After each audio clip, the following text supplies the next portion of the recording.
Jerusalem is one of the world's most famous cities, sacred to more than 3 billion Jews, Christians, and Muslims. Jerusalem is a heart for us, and without the heart, you cannot live. But over the last 3,000 years, it has seen more conflict, more turmoil, more bloodshed than almost anywhere else on earth. It will blow up. I don't know when, but it will. In 1948, when modern Israel was founded, Jerusalem became a divided city between Israel and Jordan, between Jew and Arab. Is there hope? Can you see hope? No. No hope. No hope. 19 years later, in 1967, the whole city fell into Israeli hands. But for its Palestinian, its Arab inhabitants, it was the start of a bitter 40-year occupation that still continues today. I don't want a balanced story, I want the truth. I seem to have spent much of my life in divided cities like Belfast and Sarajevo. Communities torn apart by politics and religion. We had bombing campaigns. We lost hundreds in London, but we didn't build walls. You can't win that way. For the last 4 months, I have been investigating the city of Jerusalem, its warring inhabitants, and their competing claims on the world's holiest city. God asked for peace for all the religions, peace and peace and peace.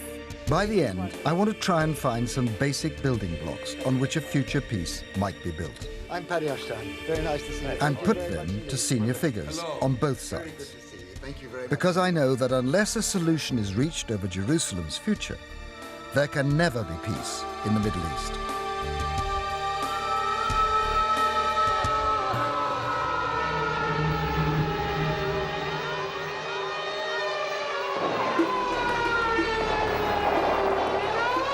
On the 5th of June 1967, the Middle East was plunged into war. Threatened with total annihilation by her Arab neighbours, Israel struck first.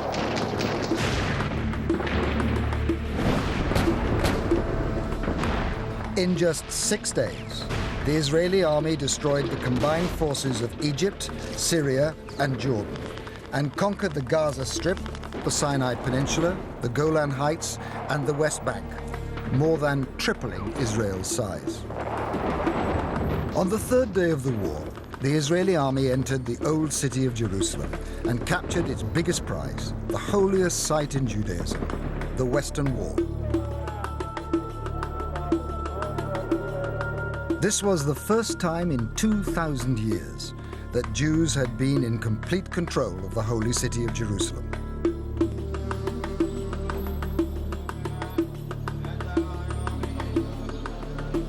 On that day in 1967, David Rubinger took a photograph of the Israeli soldiers who had just captured the Western Wall, an image that came to epitomize the euphoria of that moment for Israelis. He met me with one of the paratroopers from the photo, Yitzhak Yifat. David, where was the picture taken? It must have been around here. And I was lying down on the floor and shooting up at these three guys. They were walking but stopped for a moment. And I think there is awe in their faces. Gula Cohen was a journalist at the time and also witnessed the capture of the Western Wall. For 2,000 years, Jews said, "If I forget thee, O Jerusalem, may my right hand forget its cunning." 2,000 years. They looked, they prayed towards Jerusalem, towards the east. All this, at that moment, came together. Suddenly, it was whole. And when it was whole, I understood why Jerusalem is the holy city. Before the war, we had about 3 weeks of what was called the waiting period. The mood in Israel was one of standing before doom. Ramat Gan Stadium, which is the leading football stadium in Israel, was prepared to be a burial ground for 40,000 people. So imagine the feeling when suddenly, on the morning of that June day, it's like you're doomed, you're with a rope around your neck, and somebody comes up and says, just before they pull the trap door, takes off the rope from your neck and says, you're free. No, not only free, you're now king. And that was that euphoric It was a feeling. surprise. I mean, I'm not a religious person, but I cried when I When Gula Cohen later became an Israeli MP, she sponsored a law to make Jerusalem Israel's complete and united capital. I think that Jerusalem will be the most intractable problem. Although you may hear people saying, oh, we can give up Jerusalem, who needs it? The Jewish nation will not let go of Jerusalem. A nation can be separated from Jerusalem for thousands of years, just as we were, yearning for it, dreaming about it, and awaiting the day of return. But now we have returned. To give it up again would mean giving it up forever. Just a week after the conquest of Jerusalem in 1967, the old city was officially opened to the Israeli public for the Jewish festival of Shavuot. For the first time since the Jews were exiled by the Romans 2,000 years ago, the Western Wall was in Jewish hands. This moment, which is so symbolic in the history of Israel, they were talking then about a Jerusalem eternal, holy, undivided. Is that the thought of Jerusalem you thought you were capturing? At the beginning, there was a phrase, benevolent occupation. There ain't no such thing. There is no benevolent occupation. Kibush na'or. Just two words that cannot go together. And for a while, we thought that it works. I don't say we should have lost the war in '67. I wouldn't be here to talk to you then. Probably would be dead.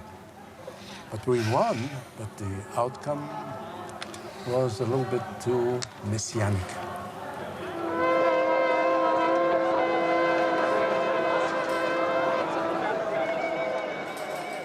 The Western Wall is today a wide-open plaza at the center of the old city of Jerusalem, the location for all major Jewish and Israeli state festivals. But 40 years ago, in June 1967, when Shlomo Lahat was appointed military governor of Jerusalem, it was very different. I knew the Wailing Wall from years ago, but immediately it came to me that it's very narrow. One side belonged to the wall from the Holy Temple, and next to it was also another part built with terrible houses of mud, horrible. So I asked Moshe Dayan, here when will Jewish people will come and they will see the Wailing Wall and they will be so excited. And this place is so narrow that we might have here more victims than we had in the war. So I think that we should enlarge it, yeah.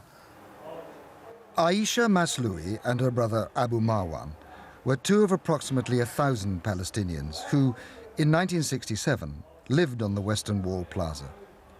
She still lives in a small flat overlooking what was then called the Moroccan Quarter.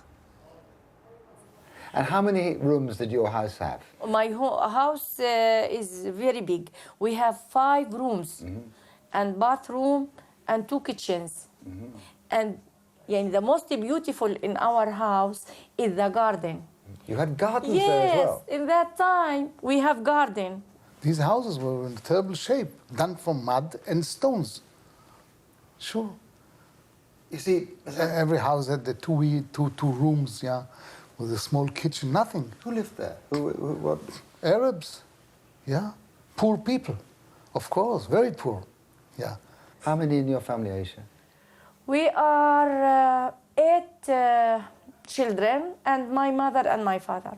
10 persons. And what about your neighbors? Were they good people? Yes, yes. We have Many good friends. And we have very good relationship with the whole people in the area. I decided that I'm going to call some of the inhabitants, and if they have a certain council, and to offer them to leave these houses, to take everything out they want, because we want to destroy it in order to enlarge it, to widen it. Yeah. And 3 people came and they said, Commander, we are the representatives of the other people. Yeah. We accept your idea, excellent. And it took us 2 days or 3 days, and the whole area was empty. And then we destroyed it.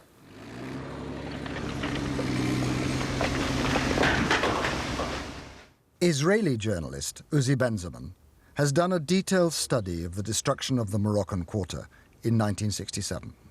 They took a sheet of paper and they mark what part of this area will be demolished. And the army sent some people who went through each of the buildings, each of the apartments that were there, and told the people to leave because it's going to be destroyed. Most of them obeyed, but there were some who refused. And they said, we'll die under the bulldozer. We don't want to leave our homes.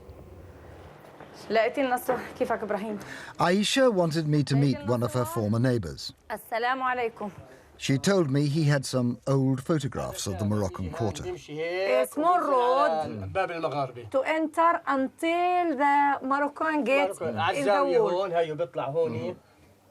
Here in this corner is his own house. These 3 houses are Yes. his own houses? Yes.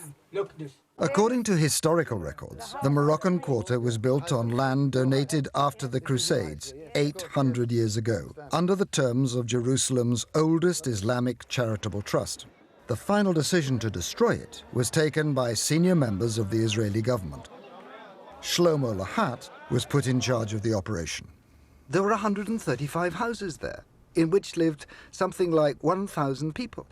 They'd been there for 800 years. They were as much a part of the fabric of Jerusalem in this Moroccan Quarter as were the Jews. And their houses were destroyed.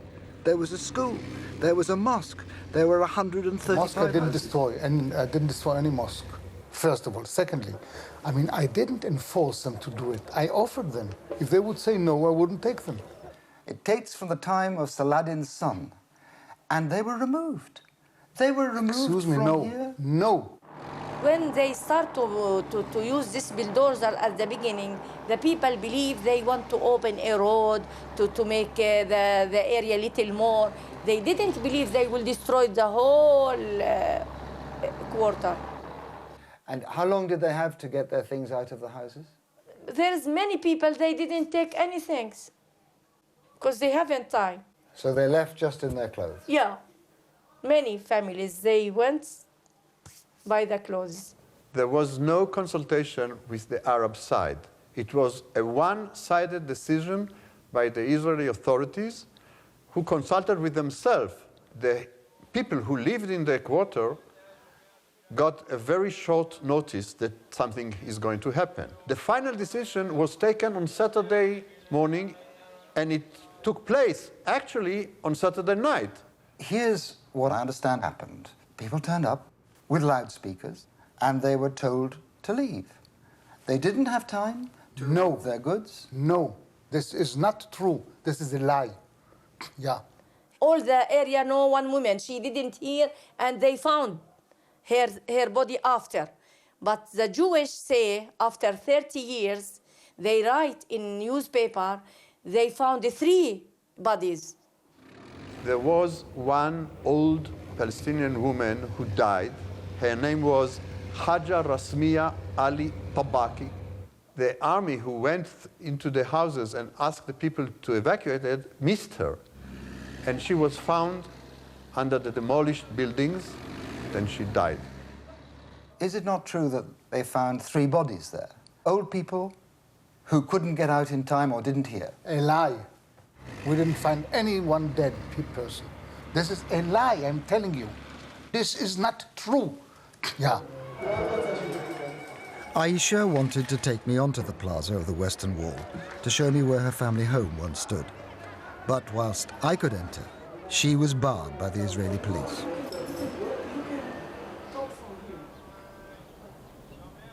According to international law, this is occupied territory, and Israel's actions are illegal.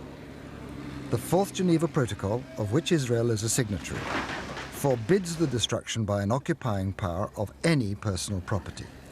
A grave breach of this convention, if proved in court, is considered a war crime. See my house? Oh, yes.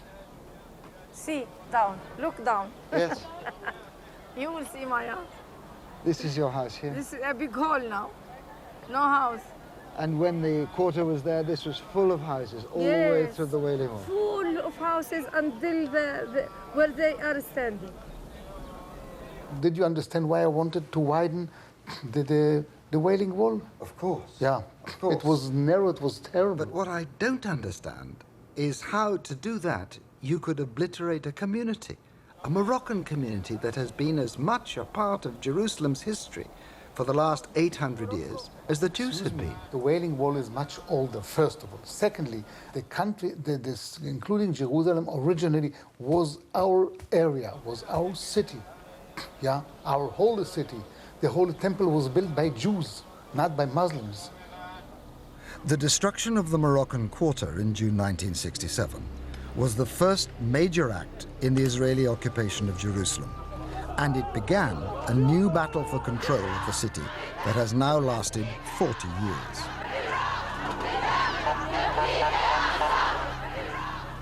You like to see like this? God asks for peace for all the religions. Peace and peace and peace. Because of that, they make the people crazy.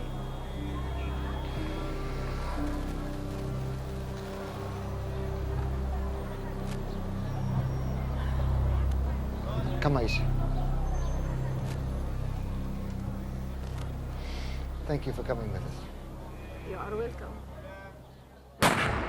In the next part, I will investigate how Israel has battled to increase the Jewish presence in the city, and how the buying and selling of land has become a deeply political act.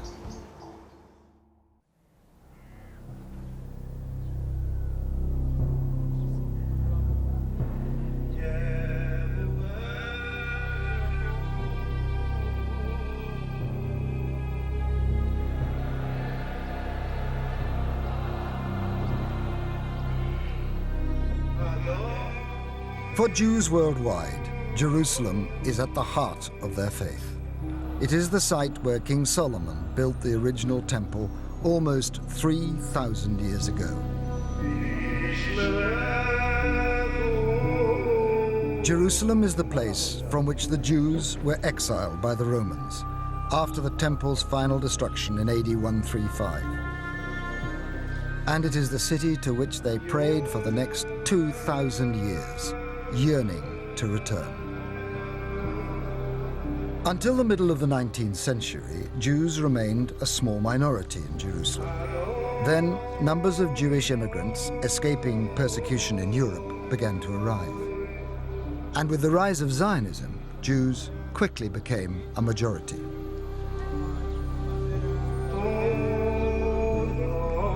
Since the conquest of Jerusalem in 1967, the Israeli government has encouraged mass immigration to the city, and the numbers of Jews have now risen to almost 500,000.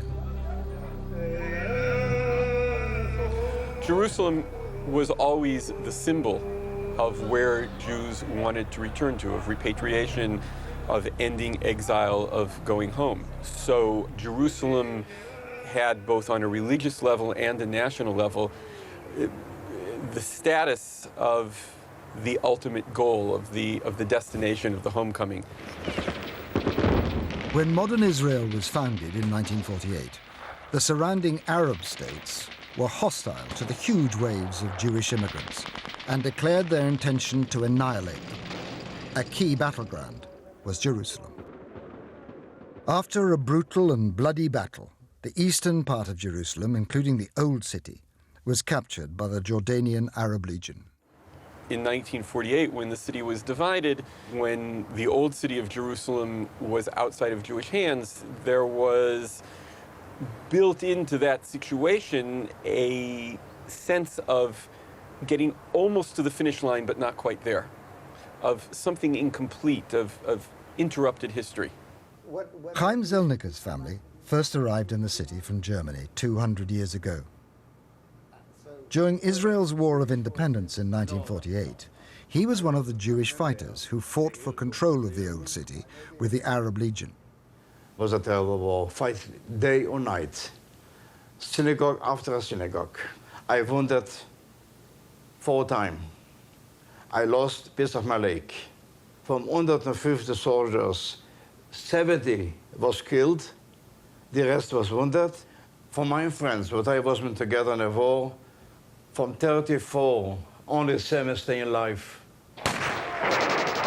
The battle in the Old City lasted 2 weeks until the Jewish fighters ran out of food and ammunition and were forced to surrender. The last day, I tell the boy, one boy bring my ammunition. You know, this is the last 100 bullets. And the same boy, Gidi, after an hour, he was killed. He was killed. He was killed. When Israel conquered the Old City in 1967, Chaim returned to live in his parents' house in the Jewish quarter. I was up here, and this was the last day. On all of Jerusalem, everything here was destroyed. The fire, destroyed. Everything was fire. When the Arab Legion captured the Jewish quarter in 1948, its 1,500 surviving Jewish residents were forced to leave. The Jordanians then systematically destroyed the quarter, looting the houses and blowing up the synagogues to eradicate all traces of a Jewish presence. For the next 19 years, there were no Jews living in the Old City. This was in 1948. This is the synagogue, the Chovah. What you see here, this was destroyed. This is Jewish water. Look, this Jewish water. Yeah, just destroyed. All was destroyed. Look here, all this was destroyed. Chaim now runs special tours of the Jewish quarter for soldiers and students. Young boys, young girls was killed. All was killed. So this is Israel. This is the heart of Israel. And if you ask me if I'm sorry, no. I love Israel. More than everything, I love Jerusalem. So this idea, I teach the soldiers today to know the price what you pay for a country. My father told me before he passed away, my mother before passed away, both of them, tell me one thing, Chaim, don't leave the old city. Never, you or your generation after you, not to leave the old city. When the modern state of Israel was founded in 1948, 2 horrific events in Jerusalem defined the mindset of the opposing forces. The first took place just south of the city in what is now the occupied West Bank, in a group of Jewish settlements called Gush Etzion. In 1948, they were part of Jerusalem's frontline defenses against the Arab forces. Hanan Porat lived with his family in one of the original settlements. He was 6 when the fighting started. He wanted to show me a specially made film about the settlement's history. An album of silent, faded pictures. An intimate reminder of a flourishing group of settlements that was cut down and destroyed. I have a very particular memory from when I was a small child. One of the security guards took me up on the roof of the synagogue and shone a searchlight at the surrounding villages. I was very frightened. I said, "Look how many Arabs there are, and we are so few." And I'll never forget what he said. He said, "We have the light, but they are in darkness." The second event took place on the western edge of Jerusalem, near the modern Jewish neighborhood of Givat Shaul. 60 years ago, there used to be a Palestinian village here called Deir Yassin. Its remaining buildings are now in the grounds of an Israeli mental hospital, closed off to the public. Abdulaziz. Hi. Good to see you. I had arranged to meet 84-year-old Abdulaziz Barakat and his son Mohammed, whose family used to live in the village. The Jews attacked the village very early in the morning, when people were asleep. They attacked everything.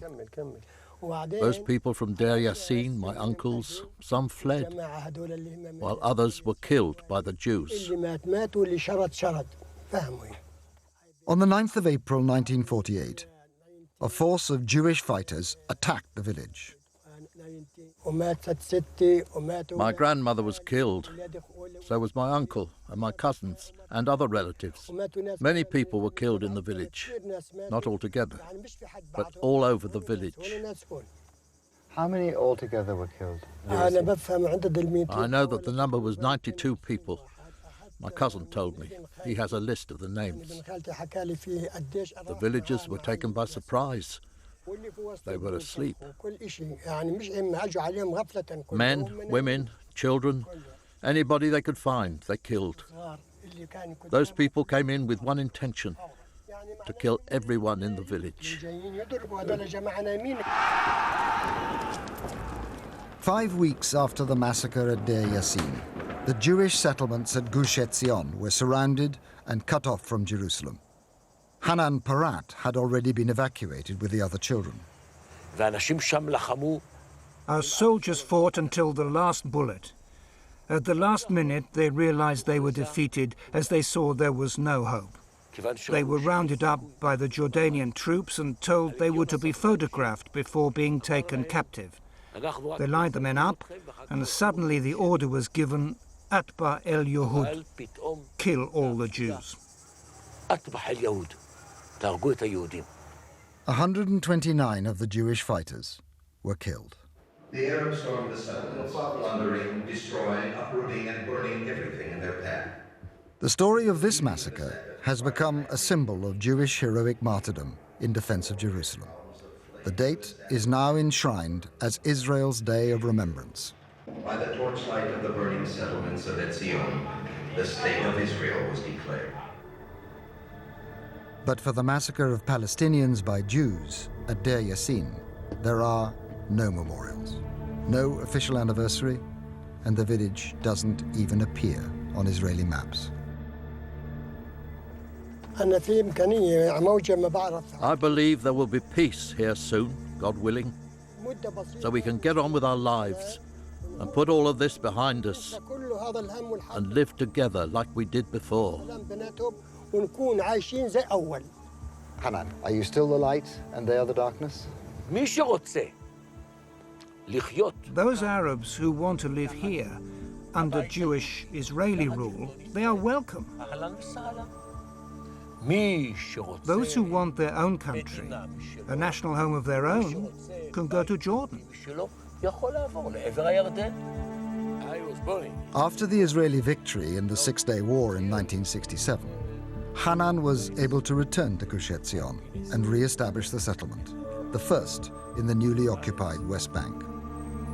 Today it is one of a ring of settlements surrounding Jerusalem that now contain 275,000 Jews.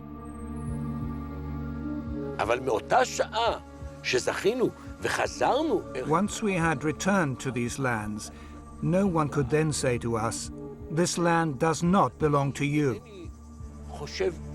I can't realize all my dreams, but what I've won, I will not give up.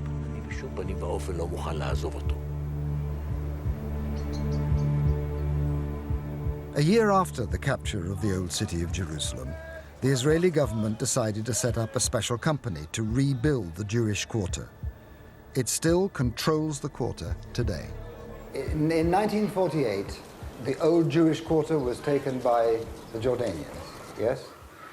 And then between 1948 and 1967, what happened? From that time until 1967, many Arab families took over Jewish houses and Jewish property. The Arabs simply took over without permission. They took over the whole area without any permission at all. They simply came in from other areas of the old city, from the Muslim quarter, and from beyond the old city. And they took over the Jewish property. Are there still Arabs living in the quarter? No. There are no Arabs in the quarter today, with the exception of Shalshelet Street. No, not only do they not reside here, but the company's regulations state that the Jewish quarter should remain in Jewish hands. In other words, non-Jews cannot live in the Jewish quarter. It's difficult to justify that. Listen. I come from a divided city. I come from a divided city. Belfast, very divided city. And increasingly now, Protestants are living in Catholic areas, Catholics living in Protestant areas. But even though a Jew could live in a Muslim area, and do, in Jerusalem, no Muslims can live in the Jewish area. That's correct. I understand what you are getting at, but this area, which was rebuilt, to which the Jews returned, the property belongs to the Jews. So you won't find Jews here who want to sell their property to the Arabs.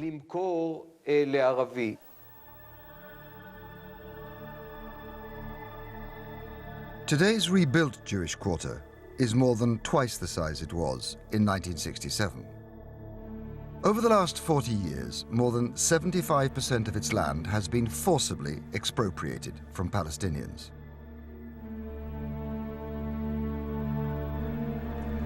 And the Jewish presence in the rest of the old city is growing too. Jewish religious groups, settlers, have been buying up land.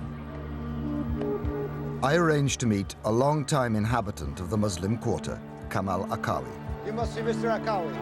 Very good to see you. Thank you very much for meeting me. Kamal's family have lived in one of the old city's main streets for the last 200 years. Ever since 1967, there's been a battle in Jerusalem over land, who owns it and who controls it. No longer is the buying and selling of property just a simple transaction. It has become a deeply political act. The point is, we are in promised land and in holy place. This is the Muslim quarter, and we view now the Al-Haram al-Sharif. So for us, the land is my identity. So you cannot sell. It's more worth than children, it's more worth than anything, even your life. If you take it, you take my identity. So if this is the Muslim quarter, why are those Israeli flags over there? This is the houses been sitting settlers. They took it from the Muslim people, and they now staying there. And here in this area, we've been circled by the Jewish around. Here, there, up there, around here. You must feel as though you're in a siege here. Absolutely. They want to make it as a Jewish place. For the last 30 years, groups of Jewish settlers have been spending millions of pounds buying up land in Palestinian areas of the city. One of the most successful is Aryeh King. He runs his business from an abandoned hotel in East Jerusalem. Is it your vision that all of this should be the ownership of the Jews, the whole of the old city? Is that what you'd like to see in the end? I like to see all of Yerushalayim, not just the old city. All of Yerushalayim. So your aim is to have all the property, if you can, in Jerusalem, as much as possible, in Jewish hands? Of course. Aryeh King has a network of informers who help him find Palestinians willing to sell their land. His backers are mostly wealthy foreign Jews determined to increase the Jewish presence in Jerusalem. For me, it's giving me a lot of power. You know, when I'm not sleeping, I'm all the time thinking about my work. It's difficult to me to leave Yerushalayim because I'm afraid that something will happen and I will not be here. But what would happen if a Palestinian, organization discovered that Palestinian Arabs they would be under, selling they can kill him. They'd be killed? Of course. Really? No doubt. They want also to kill me. Some people, they sell houses, but they are not in the country again anymore. Why not? Otherwise, they will be hanging. They'll be hanged? Yes. They will be killed for selling a house? By the Palestinians. So, if you sell your land, you're a traitor to your people, a traitor to your heritage. Absolutely. Aryeh King wanted to show me one of his latest projects in East Jerusalem. He claims to have discovered property once owned by Jews over 70 years ago. And now he is using the Israeli courts to remove the current Palestinian tenants. But we're in East Jerusalem, which is we are in East Jerusalem, where the Palestinians are a majority. Yeah. And here you see this old houses. This is where Jews lived up to 1936.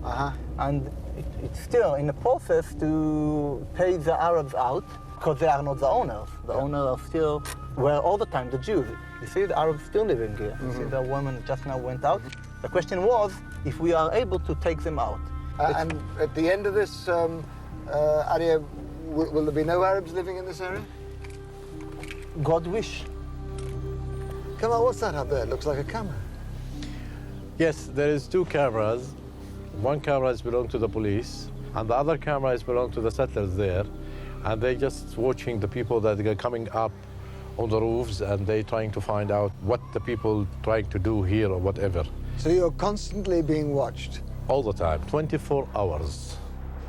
Our plan is, as you see, to build more and more small neighborhoods, and in the end, to connect all of the Jewish neighborhood to one big area. Really, your plan is to connect up and take over all of this? Yeah. But there's one thing that's very clear. Yeah. International law has said that Israel's annexation of this land is illegal. That's international law. This is the international law. And you've ignored it. I ignored it. Over the last 40 years, the Israeli government has consistently denied that its annexation of East Jerusalem is illegal. Kamal, what is Jerusalem to you? Jerusalem, let's make it like this. This is a body. And Jerusalem is the heart of the body. And Jerusalem is a heart for us. And without the heart, you cannot live. Like I said about Yerushalayim, you must think, you're talking about Yerushalayim every day, tens of times. You're mentioning Yerushalayim is part of your life, should be. This is the fact. I'm a racist. I must be a racist in order to protect my future. For the last 40 years, Israel has been trying to transform Jerusalem into a Jewish city. In the next part, I want to investigate the effect of this policy on the city's Palestinian inhabitants.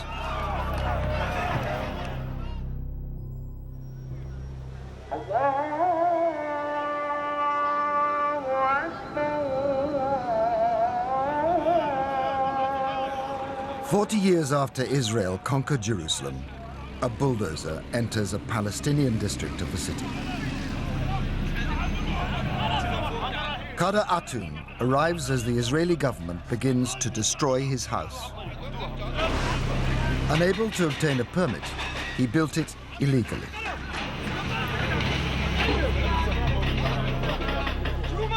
In 1967, when the Israelis captured Jerusalem from Jordan, they were faced with a major problem. The new areas of the city were inhabited by a large population of Palestinian Arabs, for whom Jerusalem was home. For most of the last 1400 years, Jerusalem had been an Arab, a Muslim city.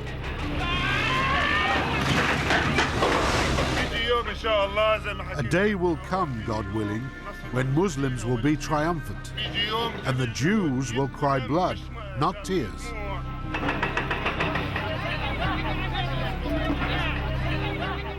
For 10 years, Amar Sheshin was senior advisor on Arab affairs to the mayor of Jerusalem.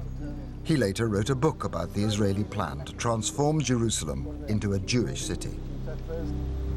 Before the end of June 1967, they got a decision to expand the boundaries of Jerusalem from 38 square kilometers to 108 square kilometers, and by this to annex into Jerusalem 28 Arab Palestinian villages.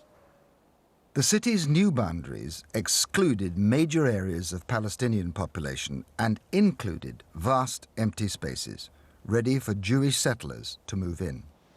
Slowly but surely, the government started to develop the plan to import into Jerusalem many more Jews and to make Jerusalem a solid Jewish city as it should be, as the capital of Israel, no doubt about it.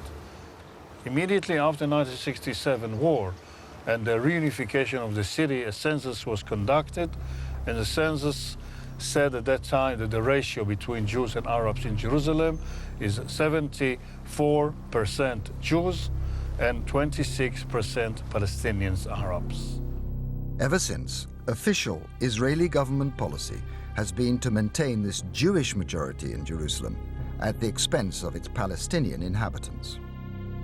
Government policy was to encourage Jewish families to come to Jerusalem, and on the other side of the coin, to encourage Palestinians to leave the city boundaries, to find their housing accommodations outside of the boundaries. Unless this changes, you can't keep peace in the city. Definitely, I would describe it as a pressure cooker. The pressure cooker got a certain pressure from the inside till a certain point, it will blow up. I don't know when. It might be tomorrow, or in 2 hours, or in a month. But it will. The whole pot is going to blow up.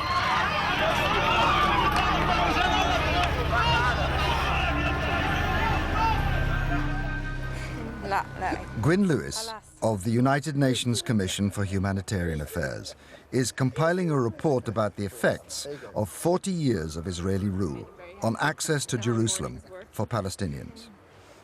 So this is what you have to walk through. If they have any suspicions about you, they take you into a separate room, and there's a soldier there who will search you. So what happens here? So here we go in one by one for them to check our IDs. Take off your camera. Don't take picture, hello. You're not allowed to take pictures. Okay, don't take pictures. You're not allowed to go through. Go on, guys, off you go. Since 2002, the Israeli government has been building a massive barrier over 430 miles long to separate Israelis from Palestinians. In Jerusalem, it's a 25-foot concrete wall that now cuts off the surrounding Palestinian villages from their city. Describe to me what the effect on the city of all this is. The Israeli authorities control all movement to the city. So it means that access to the religious sites, which are very important for Jerusalem, I mean, it's the holy city for both Christians and Muslims, is becoming increasingly difficult. Palestinians can't get to East Jerusalem anymore without a permit. When the Israeli government decided to build the wall, Colonel Danny Tirza was in charge of planning its route. So, Colonel, now Jerusalem is famous throughout the world for two walls, the Western Wall and the wall you built. What was the reason for building it? Oh, the reason is coming from the story that we can't live with such a level of terror acts that were taken. In 2002, 2003, you can't go in Jerusalem to a restaurant or to a mall or even to a shop. Going by a bus, everywhere that you were going, there was the feeling that someone can hurt you and there can be a bomb. Over the last 12 years, there have been 24 suicide bomb attacks in Jerusalem, killing 249 Israelis. On the 9th of March 2002, 11 people were killed in the Moment Cafe in West Jerusalem. One of them was 28-year-old Orit Ozarov. Oh, she is beautiful, isn't she? Yeah. And this was taken when? This photograph take 5 hours before she was murdered. All the people love her.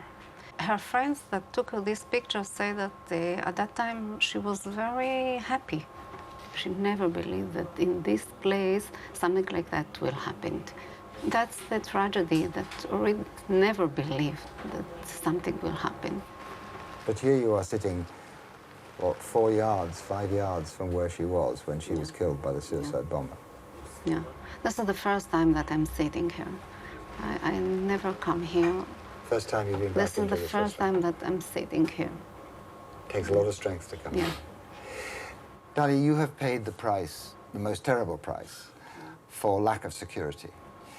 We've been looking at the wall around Jerusalem, and of course some criticize it. Some say it makes life very difficult for the Palestinians. Others say it's necessary for security.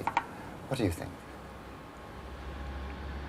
I think it's very important because it's reduced the cases of suicide, bombing. I think it's helped. I think there's no other option.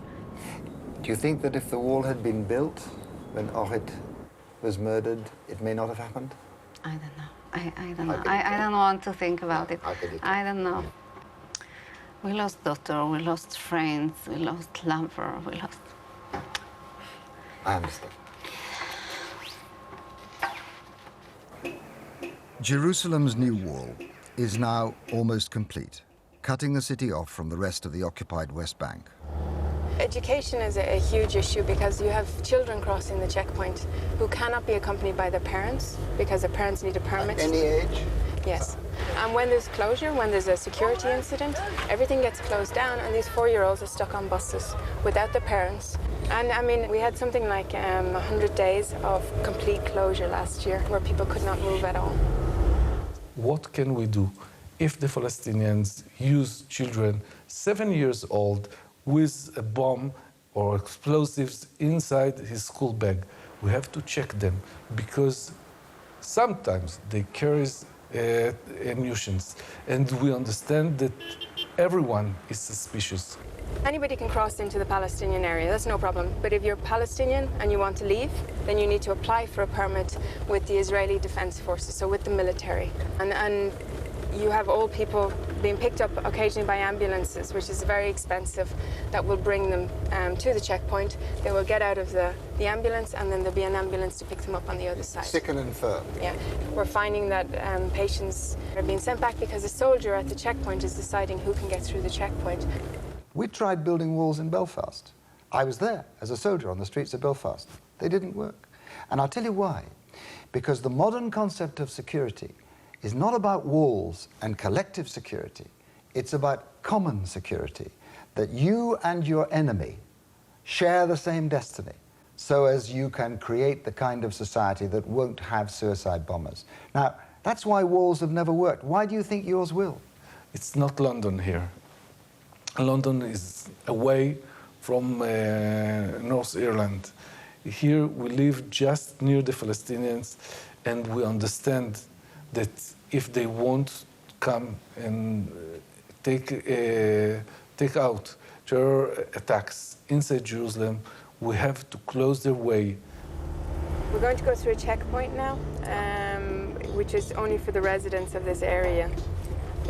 We're allowed to go through as the UN because we visit the families. So we have to wait for the soldiers. Hi. Shalom. We want to see the Kunbar families. We're going to visit. Huh? We're going to visit the Kunbar family. No, you can't. You can't go through here. Sorry, excuse me. We can come through here. I've been through here many times. You know what the rule is. We are allowed to go through here.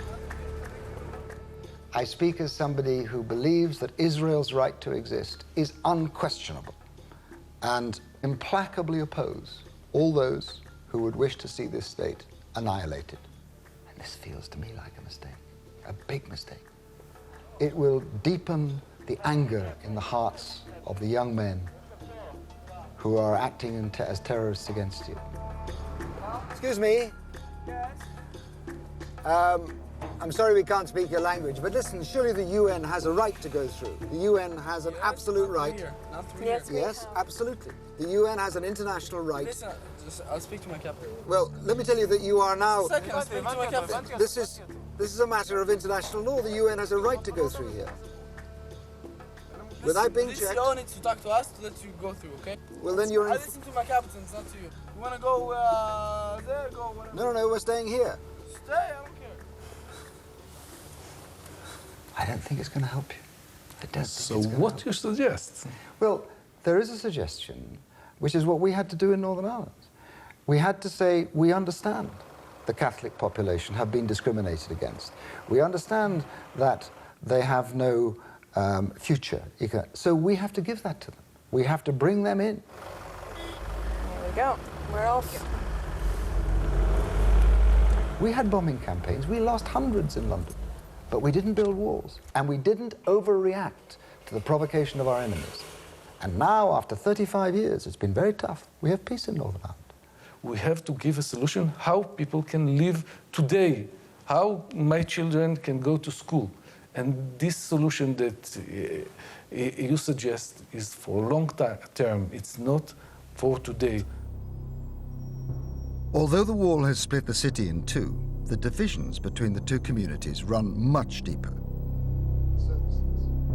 One person who has seen this at first hand is former Jerusalem City Councillor Meir Margalit. Jerusalem, whole, united, eternal, and holy. That was the spirit of '67. Has that spirit been realized, do you think? First of all, I think that this is the start of the most big lie in the history of the State of Israel. The facts are that the city is not united.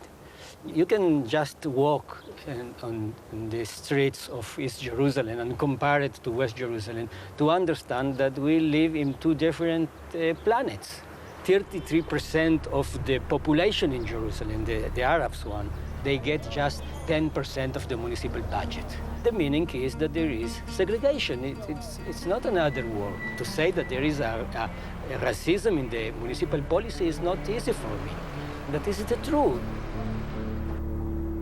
In 1967, one of the Palestinian areas annexed by the Israelis was Shurfat, which included a UN refugee camp.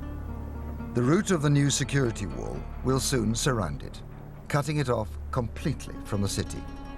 I was taken to see what life was like there today. What about the rubbish here, Karim? Who picks up this rubbish when? God knows when. It's supposed to be collected by the municipality. Yeah. But you can see it for weeks here, and many times the people, they burn it. And it became a very bad smell. Yeah. This is all the camp here, is it? This is 20,000 people living here. Yeah, living in this area.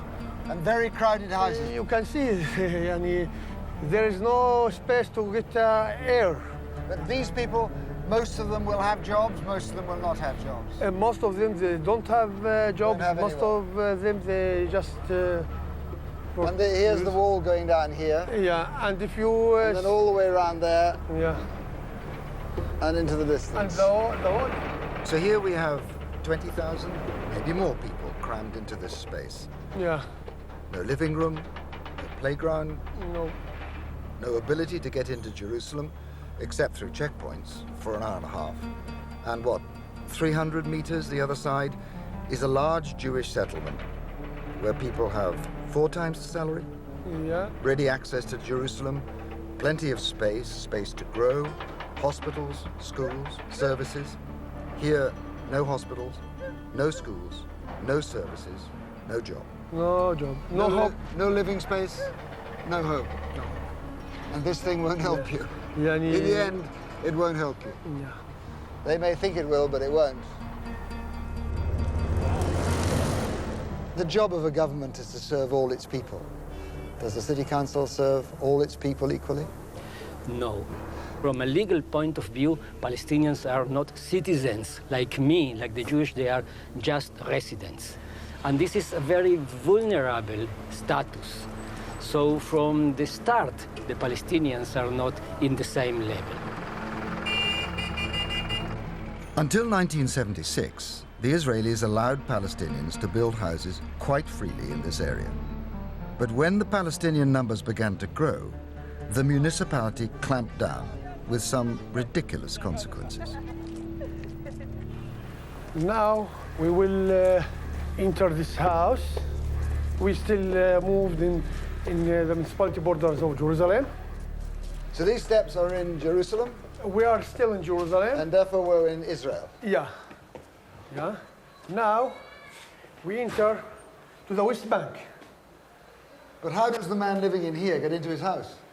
He gets it from Jerusalem. And for that they arrest him So he for 2 doesn't years. have permission to use? He doesn't have a permission. Officially, he doesn't have a permission. They arrested him from his house. And So they stop. In order to get into his house, yeah, the only way in is through Is to Israel. come through Israel. But he doesn't have a right to go into Israel. Yeah. In 2004, around 2 a.m., we were awakened by the Israeli police knocking on the door. I was arrested, along with my cousins and my neighbours. During the interrogation, the police officer told me this area was in Israel. But I told him I'd been living here since 1972. He replied that although my house was located in the West Bank, the steps were in Israeli territory. Therefore, the policeman said, every time that I entered my house, I needed a permit from the Israeli police.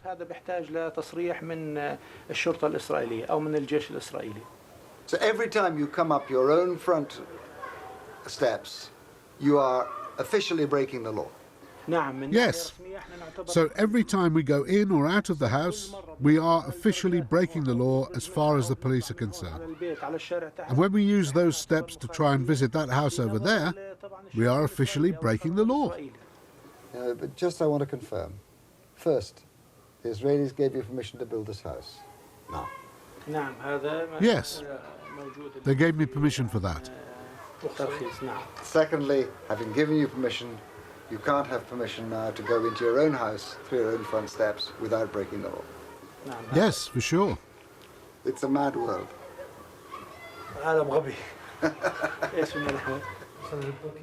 Ode now has a permit to enter his house, but it only lasts for 3 months and can be taken away at any time. One of the most brutal aspects of Israeli policy in Palestinian East Jerusalem is house demolition. Israeli planning laws now make it almost impossible for Palestinians to obtain a building permit. So, in order to accommodate their growing families, many are forced to build illegally. 5 years ago, Abu Jamal wanted to build a house for his family on land which he owned. He was refused a permit, but he built it anyway. Jamal, how many people in your family? 5 people. 5. And you're not allowed to live in your own house? We've been told to close the house by the end of this month. Jerusalem City Council has ordered Jamal to prepare the house for demolition. He now lives in a tent in the garden. How will you sleep? Your wife and yourself here? The 2 boys over there, and we sleep here, and my daughter over there. Jamal, how do you feel about this? What is your wife? We are all frustrated. We have paid a lot of money to the council, to the architect and the lawyers, and it's all been a complete waste. No doubt I don't understand all the intricacies of this situation, but it is, in its effect, as you see here, inhuman. It is stupid. It is generating in the hearts of these people an implacable hate. And I wonder and I worry where that will end. There is only one word for a policy like this, and it is racism masquerading as bureaucracy. The intention is very simple. It is to ensure that the Palestinian community, who have lived in Jerusalem for centuries, maybe even for millennia, are now driven from their land by a bureaucracy that is discriminatory and inhumane. Just down the road, I came across an extraordinary sight. A man demolishing his own house. Mohammed, you live in this house? This is your house? This is my house, but I don't live here now. But you see, I take all of the building down. No. And what is your job? I work as a nurse in the hospital. And now you have to demolish your own house? I have to demolish, but I chose to demolish by myself and not to pay more money for him to demolish. Because if the authorities come here and pull down this house, you will have to pay for demolition. Yeah. And how much would that be? They told me at last time that I have to pay 160,000 shekel. The Israeli government requires these illegal builders to pay to have their houses demolished, as much as £20,000 a time. I'm sad and angry also, because we pay all our life, we pay for this country. They don't give us anything. Is there hope? Can you see hope? No. No hope. No hope. For me, no. Good luck. Thanks a lot. All the best. Salam alaikum. Salam alaikum. مع السلامة. كمل. In 2004, although there were more than 5,500 planning violations in Jewish West Jerusalem, only 13 houses were demolished. But in Palestinian East Jerusalem, less than 1,400 violations led to 114 houses being destroyed, almost 9 times as many. Jerusalem's problems are often seen as a battle between just Jews and Arabs. But there are Christians here too. And, as I found, in the crazy world of Christian politics, there may just be a solution to one of the city's biggest problems.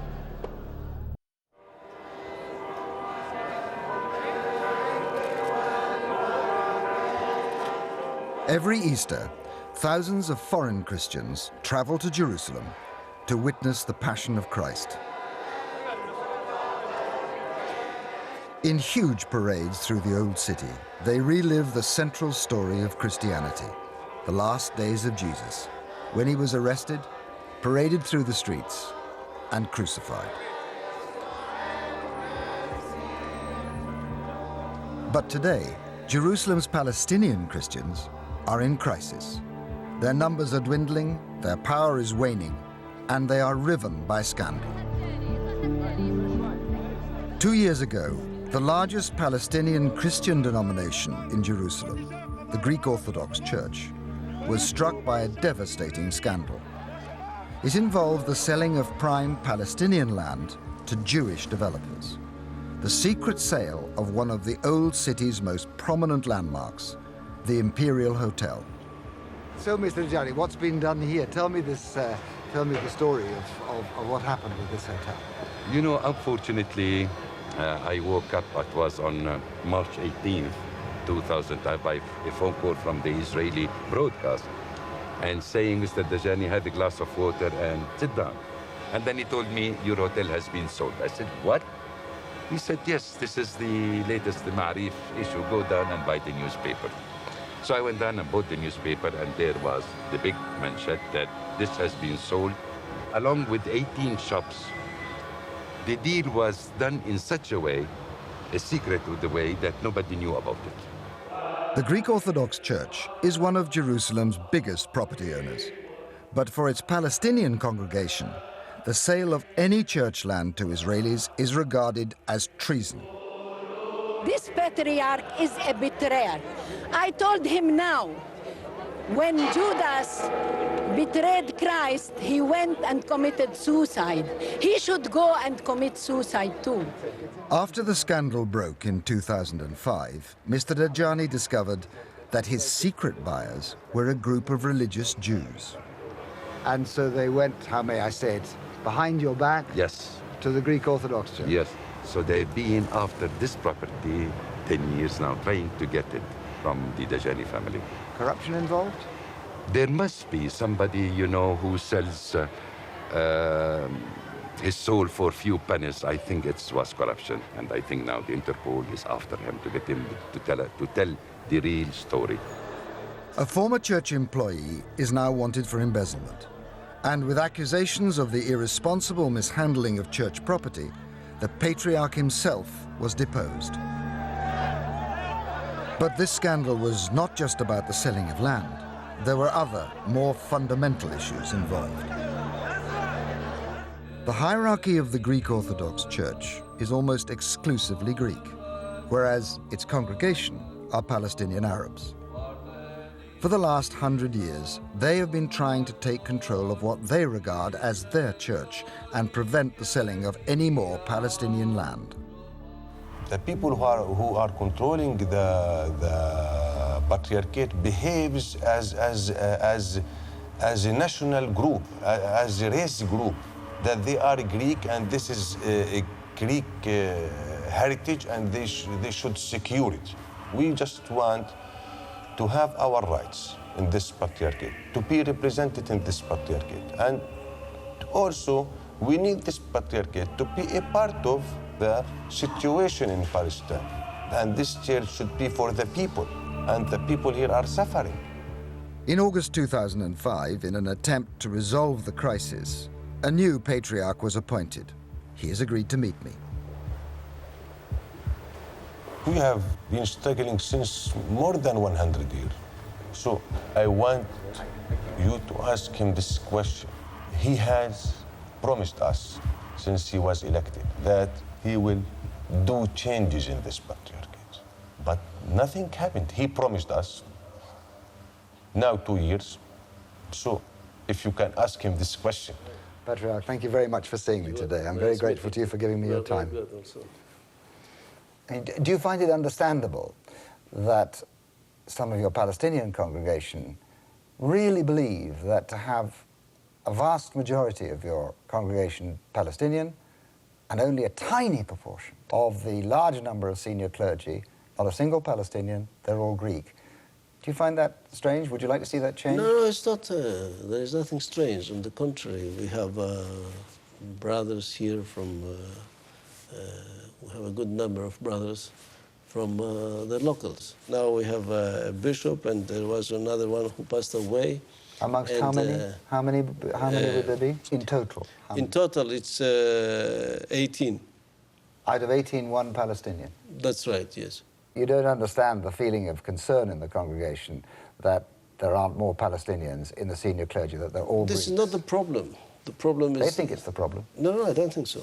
Well, I can tell you, I've spoken to some. They certainly think it's a problem. Well, it is said like this, but I don't think that this is the problem.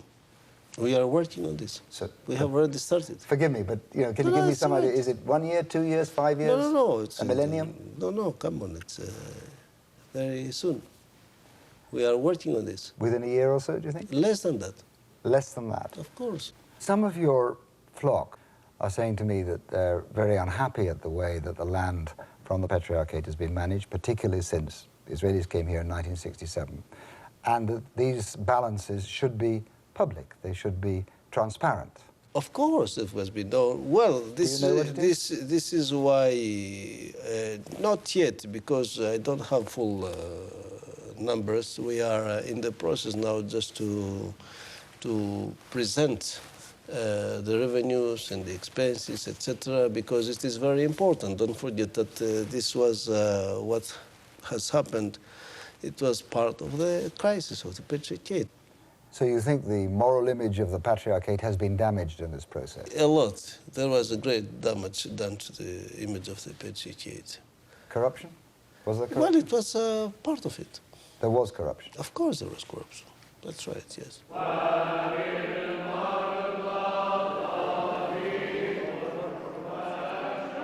Right at the heart of Christian Jerusalem is the Church of the Holy Sepulchre, the place where Jesus Christ is said to have died, been buried, and then rose from the dead.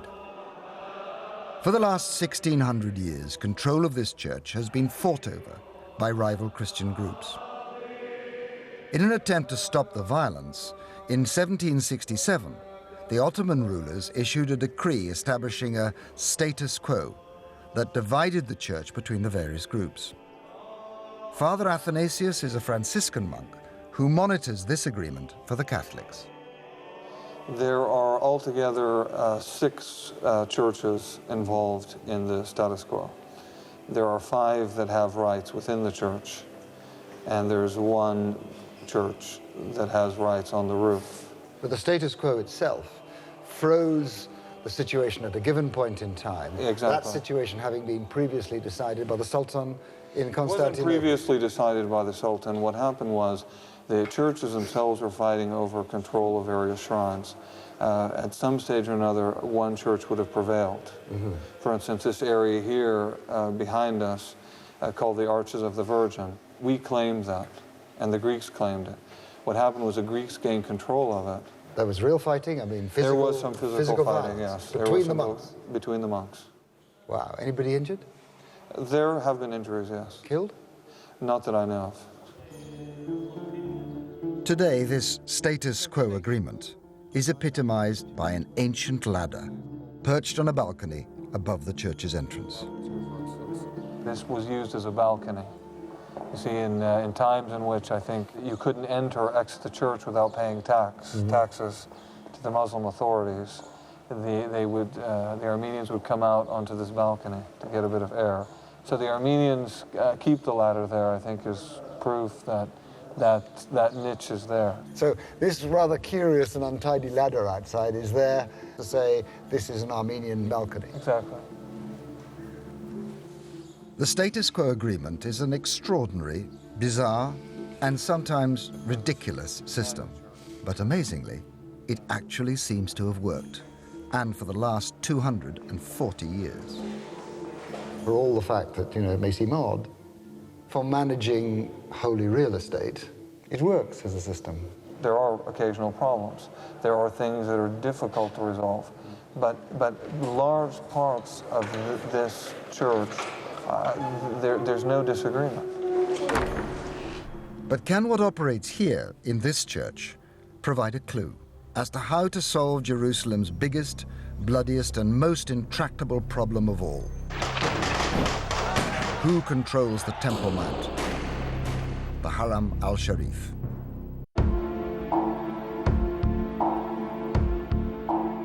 Right in the center of Old Jerusalem is a plot of land that is at the heart of the city's holiness and the source of its modern-day hell.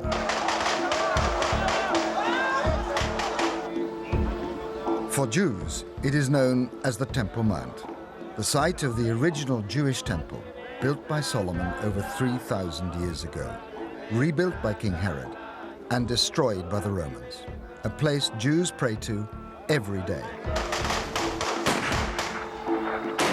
For Muslims, it's the Haram al-Sharif, where the Prophet of Heaven. It was the original Muslim direction of prayer, and it contains the Dome of the Rock and the Al-Aqsa Mosque, one of the 3 holiest places in Islam. But for the last 40 years, Palestinians and Israelis have waged a bitter battle for control of this holy site. A solution to its future is Jerusalem's most intractable problem. If the world wants peace, they will have to tell the Arabs that they can worship all they want, but that the Temple Mount belongs to Jerusalem, and Jerusalem belongs to the Jewish nation. Every single stone of the Al-Aqsa Mosque belongs to Muslims, Arabs and Palestinians. Ownership and sovereignty. The Jews have no right to install any religious material in that place under the pretext of a Jewish religious claim. Trying to separate nationality and religion has become increasingly difficult over the intervening 40 years.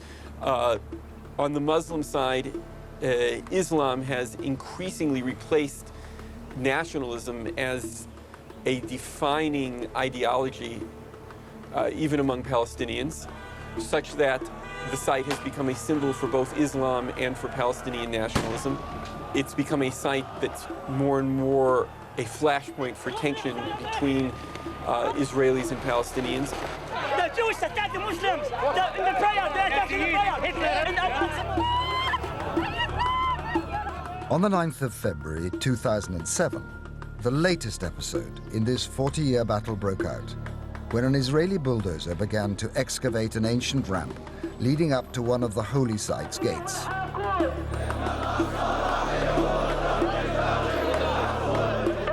The Mughrabi ramp contains the last remains of the Moroccan quarter, destroyed by the Israelis within days of their conquest of the city in 1967. Ever since, they have claimed it is a part of the city's expanded Jewish quarter. In February 2004, the ramp partially collapsed, and the Israelis decided to replace it. Why has there been all the trouble over this? Okay, the trouble, we have to understand that any actions by Israeli in this area, in Jerusalem, especially when we are close to the Temple Mount, make a lot of noise. They said we are digging under the Temple Mount. And as you see, we are very far from the Temple Mount. Of course, we never dig under the Temple Mount, and we don't have any plan to dig. So this is the first thing we have to make it clear. When the Mughrabi ramp controversy first started, Adnan Husseini was the manager of the Waqf, the Muslim authority responsible for Haram al-Sharif. The Israelis say to me, all we're doing is repairing the ramp, and there is no danger here. Why they wanted to repair the ramp? What's the problem with the ramp? Because they say it's falling down. Because it's dangerous? That's what they say. Yani, to repair a ramp, a historic ramp, which has more than 1,500 years of historic traces, we take it with 4 bulldozers from the day that they started, or they bring some engineers to consolidate it in a way or other. The Muslim authorities claim the ramp was built on land owned by an Islamic charity, and as such is part of the Al-Aqsa Mosque itself. Before the starting of the excavations, there was official letters sent to the Israeli authority that we are against this. This is very dangerous. We will have a reaction in the country. We have reaction in the region. It is an attack against the mosque. It is the entrance to the mosque. Stop it. Don't do it. And we warn them officially. Did you consult with the Waqf, the Islamic authorities on the Haram al-Sharif, the Temple Mount, before you started doing this? Everybody knew about the government plan to build here something new. But that's different from consulting you, isn't it? As I told you, everybody knew. And when I said everybody, it's not just it didn't happen. Everybody knew. Since Israel's conquest of the city, the Haram al-Sharif is the only part of Jerusalem over which the Palestinians retain any element of control. So it has become the symbol of their 40-year struggle against the Israeli occupation. If you're worried, why not accept their invitation to go and see what they're doing? Yani somebody is destructing my history, and they wanted me to see this destruction in my eyes. What kind of mentality is this? I don't think that's the case. And he's not inviting me to a restaurant. I have some knowledge of divided cities, Belfast, Sarajevo, where you have similar problems. I tell you what would have happened there. They would have had a completely independent engineering study. Is this wall falling down? Completely independent of both sides. Somebody who both sides trusted. Do we need to do this? Secondly, there would have been a process of consultation between both sides. Thirdly, this would have been a partnership dig. It would have been both sides together. You're right. Why did that happen here? You're right. That's why we asked, and we asked them also today, come be our partner. That's not what I hear. Okay. Okay. To the camera. Come on. Come, please be our partner. Okay.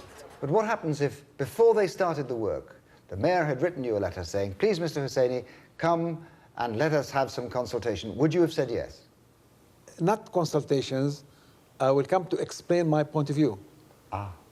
You see? So even if they'd asked you, you wouldn't have gone for consultations? Consultation because this is a place that I can't accept a piece of stone to be removed from there. There is no consultation about the principle. Do you think that this might be characterized by some people as a dialogue of the deaf? Yes. This seems to me mutual madness on both sides. You see, to an outsider, it looks a bit more like the Israeli authorities acting unilaterally without proper consultation. Okay, as I told you, and I say it again, and we'll say it again and again and again and again, we need partner here. It's not fair to say, you like to destroy the temple. Come, please, be our partner. I'm here every day.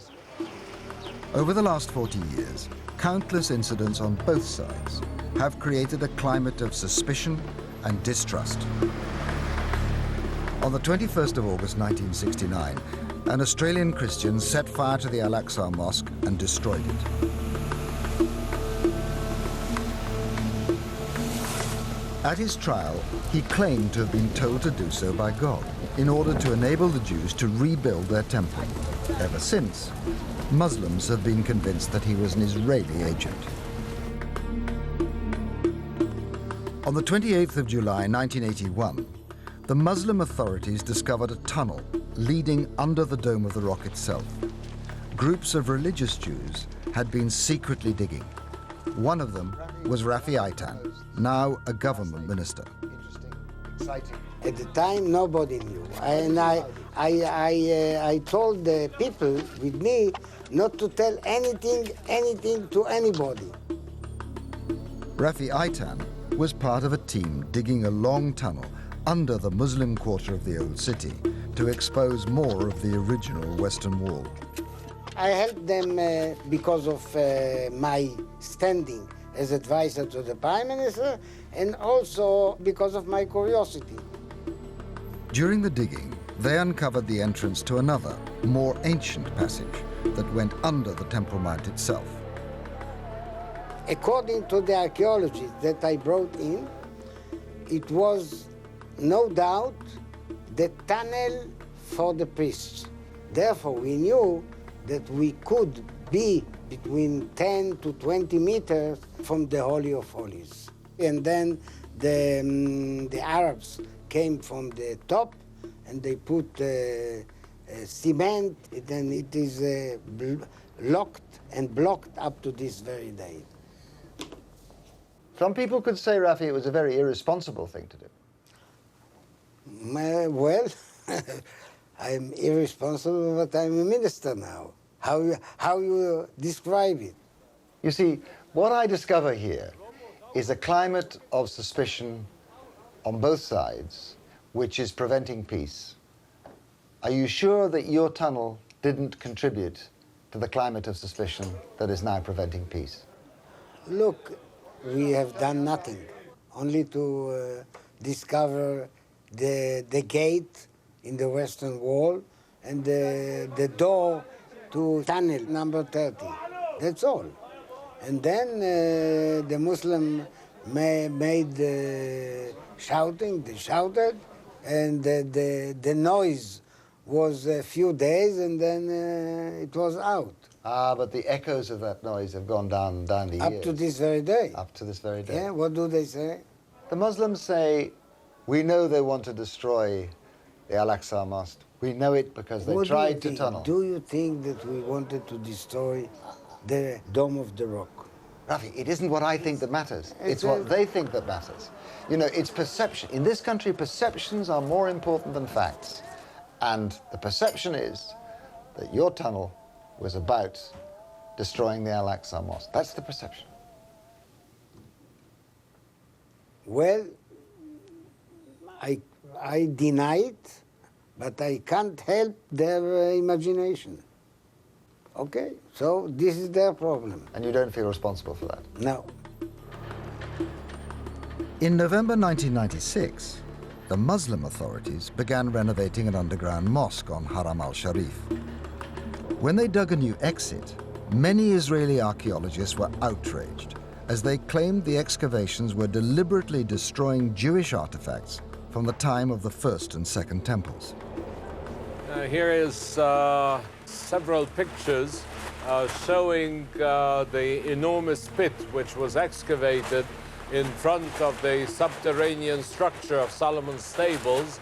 You can see the vaultings of Solomon's Stables and the southern wall of the Temple Mount. And this is the pile of dirt and the piles of the debris which were removed by approximately 400 trucks. On a hill overlooking Jerusalem, a group of Israeli archaeologists are now sifting through the rubble from the building work. If you want to do any action, digging, building, demolishing, anything, even to move one stone from one place to another, according to Israeli antiquity laws, in order to do it, you need a permission from the Antiquities Authority. The Muslims, for all their activities on the Temple Mount, never asked for such a permission. I don't care who did it. This is a violation, and this criminal act was a brutal act against cultural values. Dr. Yusuf Natche is the Muslim Authority's chief archaeologist. You built a mosque, on the Haram al-Sharif, the Marwani Mosque. Did you consult? Did you have dialogue with the Israeli authorities over this? Actually, allow me to correct you. It's, again, the politics. No, we feel that the mosque is Muslim, and we will not consult the Israelis because we are able to do the work. This is a Muslim property sale for 1,400 years. We have finds covering a range of about 10,000 years. This is just one bucket load. There's an extraordinary number in there, isn't there? This is one bucket. Number of those. There are objects from the entire very long history of Jerusalem. The problem is that destroying cultural values, including Islamic cultural values, by bulldozers, this is not the way. This is not the way. You excavated, let's put it that way, the Marwani Mosque. It required a lot of excavation. It required the movement of soil which the Israelis claim has artifacts from their history, but you never consulted them. Look, they have, this say has no foundation whatsoever. But that's not the point, Yusuf, is it? The point is that you did this, they claim it has, and you didn't consult with them either, in any way. It's not a matter of consultation. But really? That's what the Israelis say. It's not a matter of consultation, you see?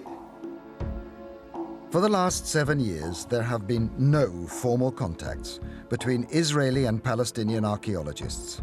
In the 40-year battle for control of the city, history has become one of its most powerful political weapons. Let me ask you as an archaeologist, are you honoring the cultural and religious values of Islam on the Maghreb Gate? The Maghreb Gate and the slope and the path to the Maghreb Gate is not holy. It's not part of the Temple Mount. It's outside the Temple Mount. There's a prayer room there. There's a prayer room there. Yeah, there is no holy place there. There is no prayer room. There's an Islamic prayer room there. So what? So what? You really believe so what? It is excavated properly and it is studied properly. It is exposed as it should be done. The room, the ancient room that was found there is still there, complete and unharmed. I don't like your attitude and I don't like this conversation at all. I'm sorry Gabby, I have to put both sides of this. I'm sorry. I'm sorry for that. I'm seeking here to get at a balanced story. You say... I don't want a balanced story, I want the truth. Do you accept there existed on the Haram al-Sharif, the Temple Mount, the Jewish temple? Look, this is a very, very sensitive case. I think also it is also affected by politics. I believe that before the Muslim advent to this area, in this city, there was a very sophisticated, complicated architectural development. But Muslims in general would like to see evidences. Okay. You see, I think what you're saying to me is something different now. I think this is, you're saying, as an archaeologist, a temple was here. But as a Palestinian within the politics of Jerusalem, I can't admit that. Maybe... There is a denial of the existence of the temple which is more serious than the Holocaust denial. There's no attack on their holy places. They are not ready to admit our holy linkage to this site. Jerusalem is the most divided city I have ever encountered. Even historians and archaeologists, civilized and educated men, are locked into this 40-year battle that has become a dialogue of the deaf. I fear now we will go through another period of violence in Jerusalem. And unless there is a dialogue between you, I don't see how this can be solved. I am now at the end of my investigation. In the next part, I want to try and find some building blocks, some basic ingredients that I believe might lay the foundations for a future peace. Because if peace is ever to return to the Middle East, we have to find a solution to Jerusalem's status.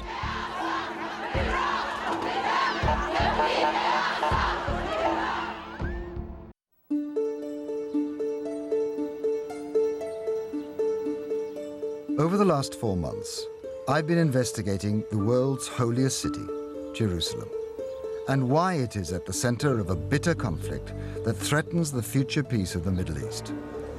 40 years ago, the Israelis conquered the whole city and brought it under Jewish rule for the first time in 2,000 years. Israeli photographer David Rubinger witnessed the city's capture on the 7th of June, 1967. And is Jerusalem more divided or less divided? Well, I said to somebody recently, it wasn't very well received. They said, in order for Jerusalem to be unified, really, it has to be divided again. Now it's unified by force. It should be unified by free will. For Jerusalem's Palestinian inhabitants, the last 40 years have been a long and hostile occupation. Within days of the city's conquest in 1967, Aisha Masloui saw her family home destroyed by the Israeli army. Would Jerusalem be Jerusalem if there were no Jews here, if there were no Christians here, if it was just Arab? No, for us. Yes. For us, if we have Christians or we have Jewish, it's okay. We can be good friends. So you can share Jerusalem? Of course, no problem at all. But they can't share us. To attempt to come up with a complete blueprint for peace, of the sort that has eluded the world's peace negotiators for the last 60 years, would be foolish. But now I'm back in Britain. I want to try and identify a few of the ingredients from which peace in Jerusalem, when it eventually comes, might be made. First, we have to accept that the problem of Jerusalem lies at the heart of the whole Arab-Israeli conflict. But in almost every previous peace negotiation, the status of Jerusalem has been left to last. But this, I think, is the wrong approach. In any broader Middle East peace settlement, Jerusalem should be tackled not last, but first.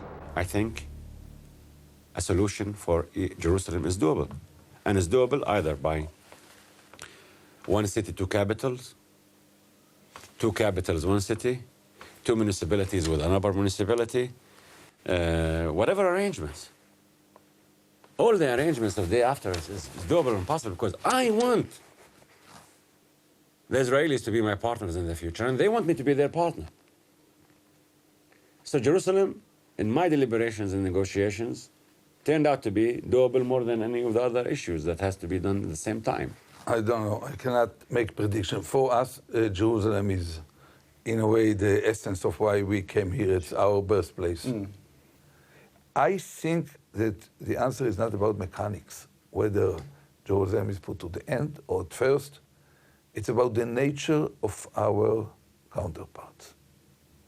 If our counterparts were basically ready to recognize the right of Israel to exist as a democratic Jewish state, there was a basis for honest and fair negotiations. Second, before anything else happens, there needs to be a recognition that Jerusalem has a shared history. Both sides must accept the other's right to exist. Both must also accept that terrible things have been done, crimes have been committed by both sides, such as the massacre of Jews by Arabs at Gush Etzion and the massacre of Palestinians by Jews at Deir Yassin.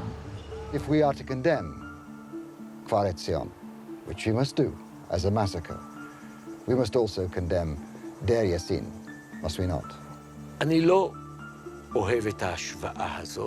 I don't like this comparison. In Deir Yassin, as you claim, they were not captive prisoners, as was the case in Kfar Etzion. This was a war, and in war, sometimes civilians, women and children are harmed. 60 years on, I pray to Allah to compensate us for our property, and that peace will prevail between us and them, so that we can live side by side like we did before. Many of Jerusalem's worst problems stem from the determination of one side to claim exclusive ownership of the city. It is possible for us to agree on a symbolism that will allow us to live in peace. I don't think that that's out of reach. Religious symbolism can be used in two ways. It can be used as a source of conflict, or it can also be used to underline what Muslims and Jews and Christians share. By stressing the idea of the common father of the Jews and the Arabs of Abraham. Instead of looking at this city as a symbol of conflict, let us look at it as the place where all of our traditions began. Jerusalem is sacred to 3 billion Jews, Christians, and Muslims, and is a capital for 7 million Israelis and 9.5 million Palestinians worldwide. This place is not exclusively Jewish, or Muslim, or Christian, that it has to be open to everybody. Jonathan Kutab is a prominent human rights lawyer and a Palestinian Christian. No solution can be found if any religion or group claims exclusivity, that this is ours and ours alone. Jerusalem must be open, must be available, must be welcoming and hospitable to all its population, and indeed to all the faithful throughout the world. The late King Hussein used to say the solution to the problem of sovereignty in Jerusalem is to declare that God is the only sovereign in Jerusalem and we are all his children. So, thirdly, there has to be an understanding that just as Jerusalem cannot be owned by one people, it also cannot be owned by one God. What this means is sharing the spiritual space, the holy real estate. Places such as the Haram al-Sharif or Temple Mount, sacred to both Jews and Muslims. As an Orthodox Jew, I would say that Jews and Muslims, and for that matter Christians, have to recognize that owning a piece of real estate doesn't give you ownership over the truth. I have witnessed all over the world how religion can be used as a weapon to create and intensify conflict. But that need not be the case. Instead of always being the problem, surely religion can help provide a solution. We have to ask ourselves the questions of what does God want more, for us to own the real estate or to be seeking peace with other human beings. As a religious person, I think that the answer clearly is that we should be seeking peace. Fourthly, what is needed for peace is a status quo agreement for all the holy places in Jerusalem, a joint forum for day-to-day conflict resolution, and an end to the disastrous dialogue of the deaf that operates today. And a template already exists in the Church of the Holy Sepulchre, with its 240-year-old status quo agreement. What the city needs is a single body to manage all of its holy sites, jointly controlled by all of the three faiths. Then there is the scandalous policy of discrimination against Jerusalem's Palestinian inhabitants. Not only is this inhuman and unjust, it is also stupid, as it will only provoke more conflict. And in its aim to maintain a 76% Jewish majority in the city, it has already failed. If we look at the ratio today, we can come to the only conclusion that this plan is a complete failure. Because today the ratio is entirely different. Today something like 69% Jews and 31% Palestinians. There was a plan to make Jerusalem much more Jewish, but it failed. It's been estimated that by 2020, Palestinians will be 40% of the population of Jerusalem, and rising.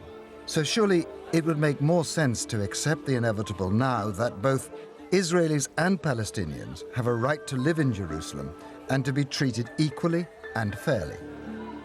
So the fifth ingredient for a peaceful solution might be a charter of rights for all the citizens of Jerusalem, Israeli and Palestinian. One that delivers equality of treatment throughout the city, in housing, in services, in access. Next, we have to consider one of Jerusalem's most depressing and divisive sites, the security wall that now surrounds the city. Walls do not provide security. They didn't in Belfast, they didn't in Berlin, and they won't in Jerusalem. Today, security, real security, only comes when you recognize that you share a common destiny with your enemy. Are we breeding new suicide bombers in there? We are. But it's what happens when you squeeze all hope out of people. They turn to despair, to destruction and to self-destruction. And is this wall squeezing all hope out of Jerusalem? Very clearly.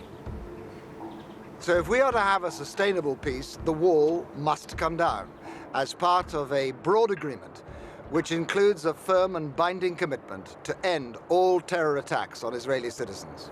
I condemn any violence against Israelis, and I want to solve my problem with Israelis through peaceful means, through negotiations. Peace is like tango, it takes two. So I'm ready, I never lost my appetite to mental readiness to take risk if I think that the reward might be worth it, however risky it could be. In the two other bloody conflicts of which I have experience, the Balkans and Northern Ireland, peace did eventually come. That which fell down and was destroyed can be rebuilt. Hatred can be mended in the human heart.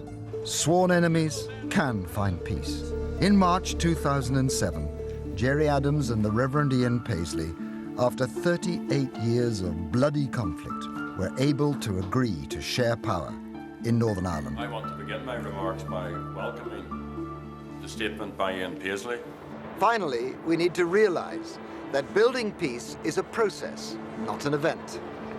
There are a few simple steps we could take to start that process. Putting Jerusalem first in any peace negotiations, the acceptance of a shared history and a shared city, a status quo agreement that covers all the holy places, a charter of rights for all Jerusalem citizens, and an end to the wall and the terror that created it. If those simple steps are followed, then peace in Jerusalem might just have a chance. If you want to find out more about the significance of Jerusalem in the Israel-Palestine conflict, go to channel4.com/believe. Next on 4, an intimate portrait of British sculptor Anthony Gormley, making space.